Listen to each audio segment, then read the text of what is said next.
আজকে আমরা চলে গেলাম বিখ্যাত সেই আলদিবাজারের কমল ঘোষের মাঠা খেতে। এই মাঠাটা এতই জনপ্রিয় যে অনেক দূর দূরান্ত থেকে অনেক কিলোমিটার পথ পাড়ি দিয়ে এখানে চলে আসে এই মাঠা খাওয়ার জন্য। আর অনেকগুলা অ্যাক্সিডেন্টও হয়েছে। মানুষগুলা যে এত ভোরে আসে এত কুয়াশার মধ্যে, অ্যাক্সিডেন্ট আবার হইব না কেন? আপনারা যারা এত ভোরে আসেন তারা একটু দেরি করে আসলেও এই মাঠাটা পাবেন।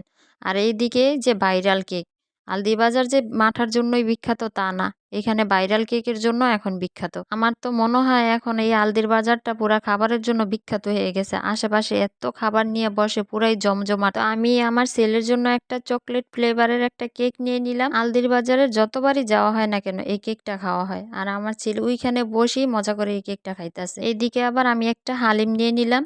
এত মানুষ আর এত ভিড়, বসার জন্য জায়গাই পাওয়া যায় না। হালিম খাওয়া শেষে এবার ফুচকা নিয়ে নিলাম। ফুচকার টেস্ট আর কি বলবো, ফুচকার টেস্ট তো আপনারা সবাই জানেন। সো মাঠা খাওয়ার জন্য এত রিস্ক নিয়ে কুয়াশার মধ্যে কেউ আসবেন না।